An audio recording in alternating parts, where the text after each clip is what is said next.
Using this piece of gear right here, I can use my iPad or my iPhone as a production monitor. It has all the tools built in that you could ever want, and it records directly to your camera roll, which means that I can actually shoot in log and with the help of a viewing LUT, have immediately graded, ready to use footage on my iPad or my iPhone, ready to share on socials or wherever you want. How is this possible? Well, there's a few things you're gonna need, but the main brains of the operation is this little piece of gear right here. This is called the Axoon CMO. Basically, the way this works is it takes any HDMI signal into this box, comes out through a cable and then goes into your iPad or your iPhone, and then allows you to see live what your camera is seeing and record directly to the camera roll. It's all powered by a little Sony NP battery, so it's portable. And you could even pair this with a wireless HDMI signal to essentially use this as a director's monitor on set or wherever you're filming. Now, of course, you can use your phone to do the same thing here, but I think an iPad actually is better suited for this. It's got a bigger screen, so it's obviously easier to see. If you are using manual focus, it's a lot easier to actually see what is in focus because the screen's bigger. You're gonna get better battery life in general compared to your phone because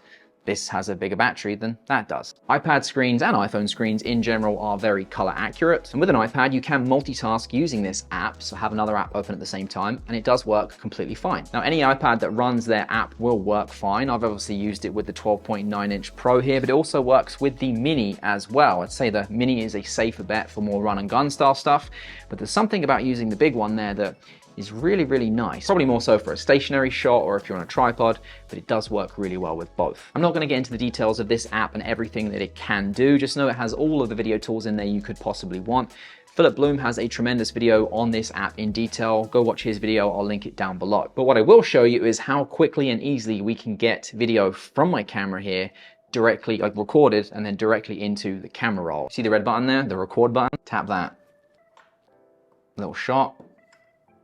Finish that shot into my camera roll, and there it is. That's the shot that we just shot, graded, ready to share wherever you want it to go. As easy as that.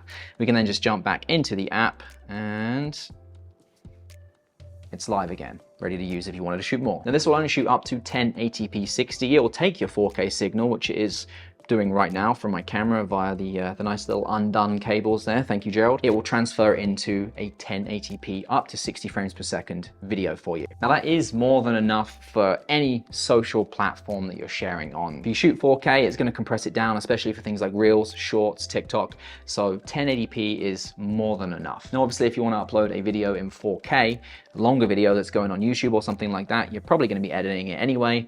This isn't gonna be for using for that. Now I like to shoot in log, and you need to make sure that you have some form of preview LUT turned on. Otherwise, whatever you record, like if I was to just start recording now and then go into the camera roll, that's actually going to be in log. You see, it's in log. So you actually need to have a preview LUT turned on. Now I have the FX3, so I can do that directly in the camera itself. I like to use the Phantom LUTs.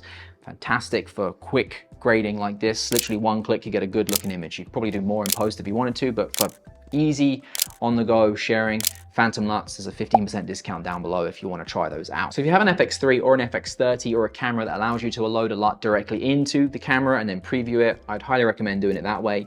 You can airdrop LUTs to the iPad or your iPhone and preview them within the app if you wanted to do that, but I just like doing it from the camera itself because it's just quicker and easier for me. And as you can see, yes, if you wanted to, you can just record your menus. If you were doing a tutorial or something like that, you can turn that on in the camera itself, so it outputs the menus to the HDMI signal, which is then going into the iPad. Just know if you do that, as you can see right here, the screen is actually turned off. If I turn off HDMI display there, now the screen turns back on, but then I lose my menus on there. So that's a little quirk with Sony cameras.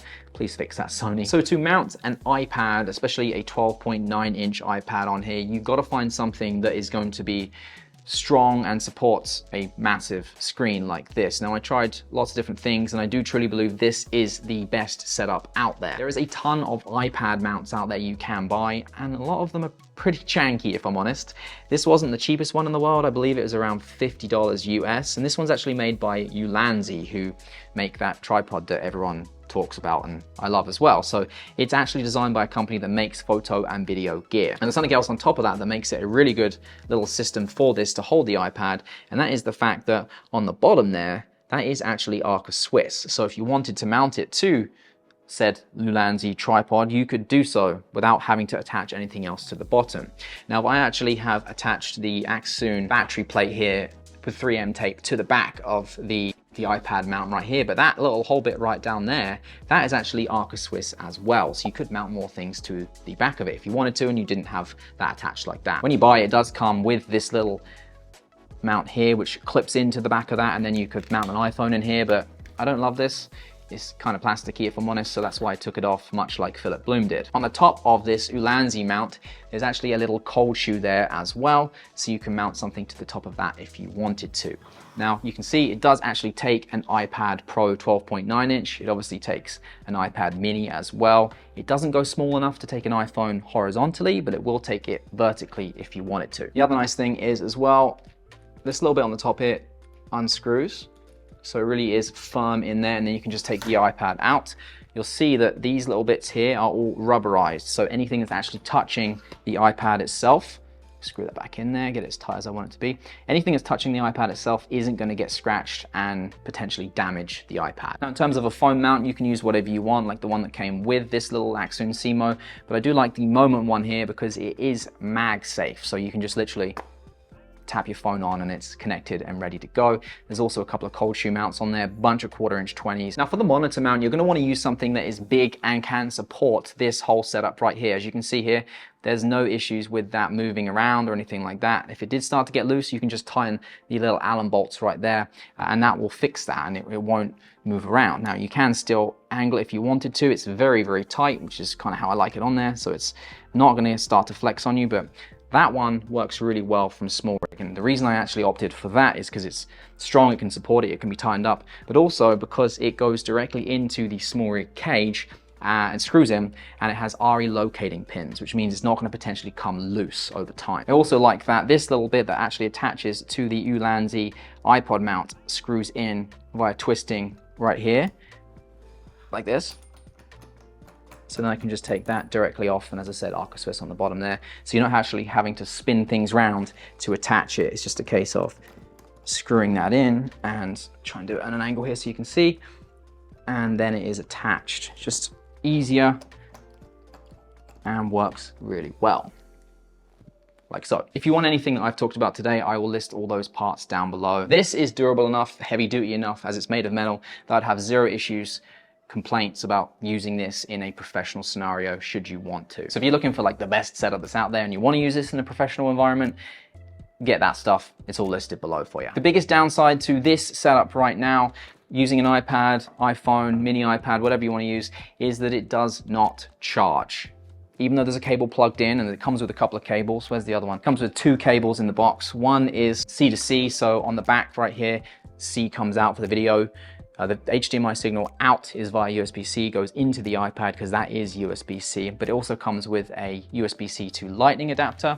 Doesn't charge it. There is no way to charge it. You'd have to use MagSafe. I believe Philip Bloom did look into all the options available out there. Check out his video, as I said. Thank you, Axoon, for sending this through. As I said, all the parts will be listed below. I'll see you in the next one. Take care.